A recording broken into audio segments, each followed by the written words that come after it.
Every family has that one story that changes everything. For mine, it started on a crisp December evening, just days before Christmas. The air was alive with excitement. My younger sister, Solange, was coming home after almost a decade in Europe. But that wasn't all. She wasn't coming alone. She was bringing her fiancé, a man none of us had ever met.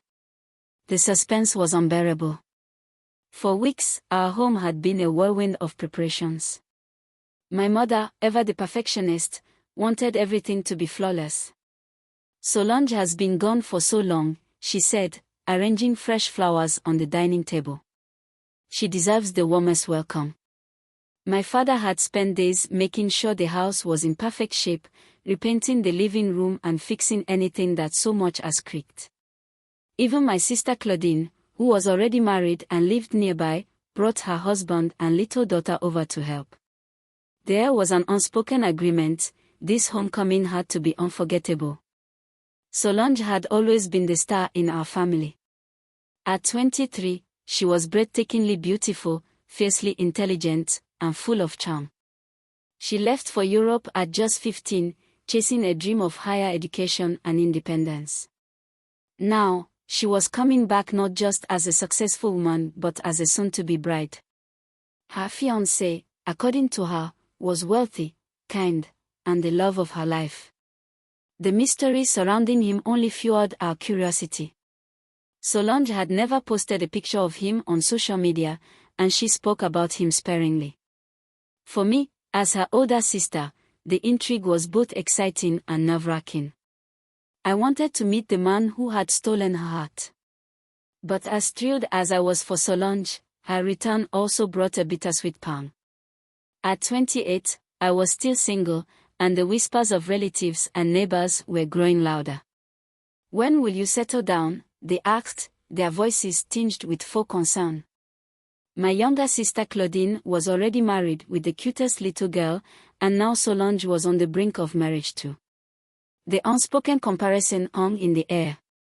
Yet, I wasn't envious. I loved my sisters deeply and wished them nothing but happiness. Still, the memories of my first love, Jean-Luc, lingered like a ghost. Jean-Luc had been my world. We met at university, and our connection was instant.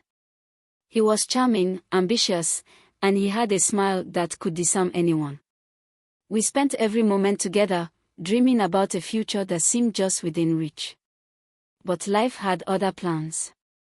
Jean-Luc received a scholarship to study in Europe, and our fairy-tale romance was abruptly interrupted. "I'll come back for you," he promised as we stood at the airport, tears streaming down my face. And for months, he kept that promise, calling me daily, sending me letters, and assuring me that our love was strong enough to withstand the distance. Then, one day, the call stopped. At first, I thought it was a technical issue. But days turned into weeks, and weeks turned into months. My attempts to reach him went unanswered. His friends were equally clueless. It was as if he had vanished. For 3 years, I clung to hope, waiting for some sign, some explanation. But none came. Eventually, I forced myself to move on, though no one could truly replace him in my heart. Solange's return was the wake-up call I needed. It was time to focus on the present, to celebrate her happiness, and to stop dwelling on the past. On the day of her arrival, my parents went to the airport to pick her up while I stayed home, putting the finishing touches on the surprise dinner we had planned. The house smelled of roasted chicken, jollof rice, and the sweet aroma of freshly baked cake. Everything was perfect. When the car pulled into the driveway, I rushed to the door, my heart pounding with excitement. Solange stepped out, radiant as ever. She had grown into an even more beautiful woman, her smile lighting up the evening. "Marie," she exclaimed, running into my arms. I hugged her tightly, tears of joy streaming down my face. "It's been too long," I said, my voice trembling with emotion. Then, I turned to greet her fiancé. My breath caught in my throat. Standing there, looking as dashing as ever, was Jean-Luc. My long-lost love. For a moment, the world seemed to tilt on its axis. He looked equally shocked, his eyes widening as recognition dawned. We stood frozen, staring at each other, the weight of unspoken words hanging between us. Solange, oblivious to the tension, introduced him. "Marie, this is Louis, my fiancé," she said proudly. Louis. So that was the name you went by now. Summoning every ounce of composure, I plastered a smile on my face. "It's so nice to meet you," I said, extending a trembling hand. He shook it, his grip firm but hesitant. "The pleasure is mine," he replied, his voice steady but his eyes betraying the storm within. Excusing myself, I fled to the backyard, my chest tight with emotions I couldn't contain. Tears streamed down my face as I tried to make sense of it all. How could life be so cruel? "Marie," his voice called softly behind me. I turned to find him standing there, his expression a mixture of guilt and sorrow. "I didn't know," he began, his voice breaking. "I had no idea she was your sister." "What happened to you?" I demanded, my voice trembling with anger and heartbreak. "Why did you disappear?" He sighed, running a hand through his hair. "My phone was stolen not long after I arrived in Europe," he explained. "When I reported it to the police, things took a terrible turn. I was falsely accused of a crime because I resembled the suspect. They arrested me, Marie. I spent 3 years in prison for something I didn't do. It wasn't until the real culprit was caught that I was released. By then, everything had changed. The state compensated me for the injustice, but I had lost so much time. When I tried to find you, you were gone. Your social media was deleted, and I had no way of reaching you." His words were like a knife to my heart. 3 years. All the anger I had harbored melted into sorrow. But then he said something that crushed me even more.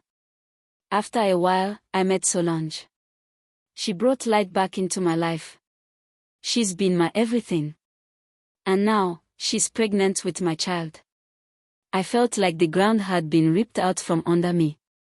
Jean-Luc, or Louis, as he was now known, was asking me to keep our past a secret, to protect Solange's happiness. The weight of his request was unbearable.